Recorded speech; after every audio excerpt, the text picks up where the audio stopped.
The usage of AV usually indicates that the room is large enough for the speaker to employ a microphone.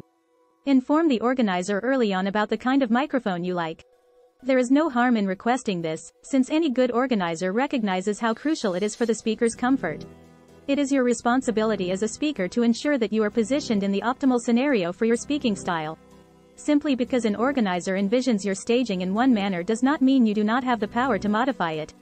They should be delighted to follow your lead if their hands aren't bound. The key is to come early and acquire a good feel of the surroundings. Check that the seating configurations correspond to your choices. Contact them if an AV team is involved to remind them of your intentions. After all, they want you to look and sound your best. Before giving a speech, it's critical to assess the mood of your audience, so strike up a discussion with other delegates. Working the room in this manner gives you a great head start on engaging and exciting your audience. It will also improve your understanding of the audience. It is okay to mimic other languages' vocabulary but not overdo it. This may provide a feeling of continuity or familiarity to your speech, drawing the listener in closer. It may evoke a strange sensation of affinity as if you are one of us. Your audience will perceive that you understand them if you use appropriate language and vice versa. Use these continuity techniques to assist your audience in connecting the dots in your speech. To assist you in psychologically preparing for the event, concentrate on one or two crucial ideas or tales. Instead of obsessively rereading the material in the days leading up to the speech, focus on these stories. It is critical to emphasize that you do not make significant modifications to your speech at this point. Don't be tempted to use a language you're unfamiliar with to spice up your speech. It is not advisable to gamble on the verbal equivalent of hit and hope. Spend some time working on giving yourself confidence. Tell yourself that the speech will take care of itself, and you'll be right. Visualize what the audience will feel after your speech and the impression it will have. Consider a thunderous round of applause. Nerves are the single greatest hindrance to anybody considering giving a speech. Managing your nervousness and channeling it into something productive is the secret to success in public speaking.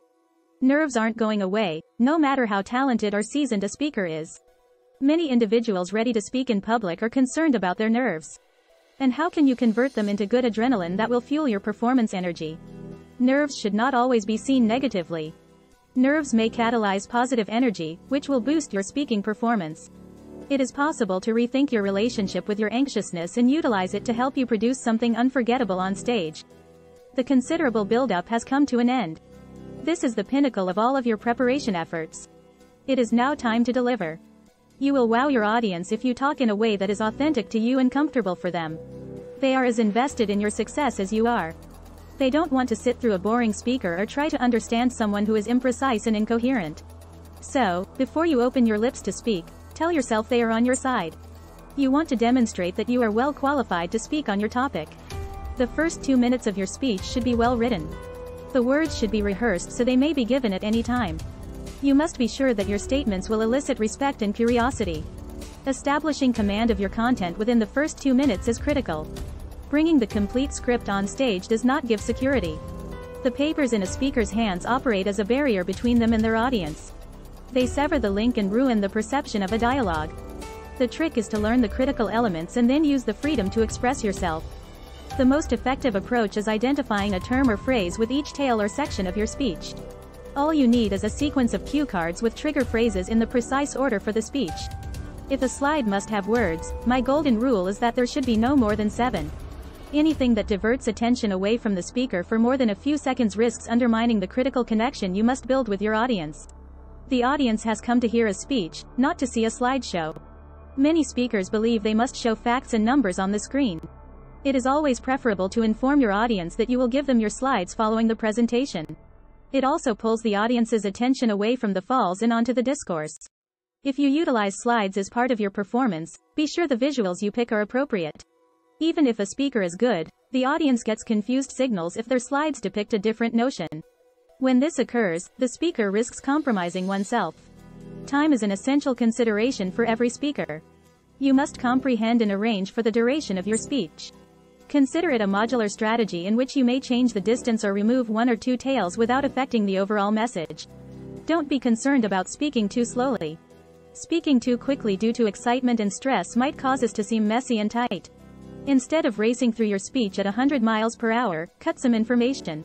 The audience will see you as transparent and in charge. Explain that you won't be able to cover all you plan to discuss at the start of your speech. However, make it evident that you'll be willing to address any gaps in the Q&A afterward. Being truthful strengthens the bond between the speaker and the listener. Those who have spent hours perfecting their delivery are the best speakers.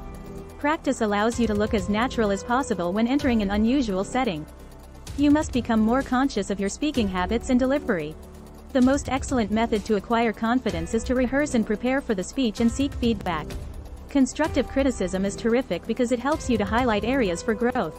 Speakers should desire to participate in a Q&A session after their speech, presuming they are familiar with their topic.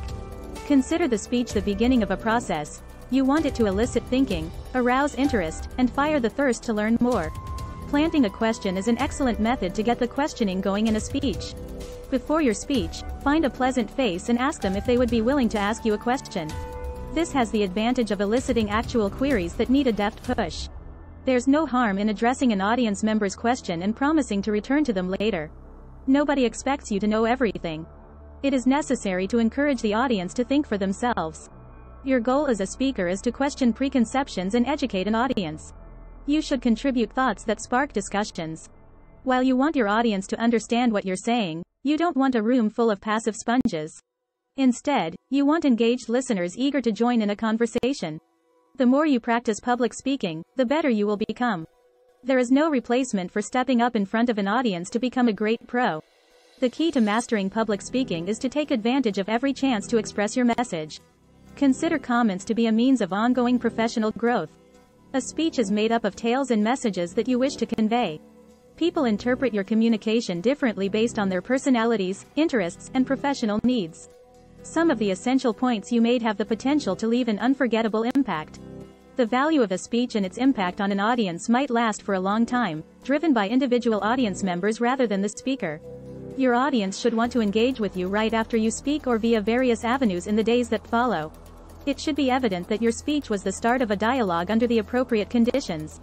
Invite your audience to respond and be accessible to address any quick ideas. Don't offend and alienate audience members who are attempting to contact you. One helpful trick you may use to assist you in continuing the discussion. Consider directing the audience to any resources and reading material that may help them better understand the topic of your speech.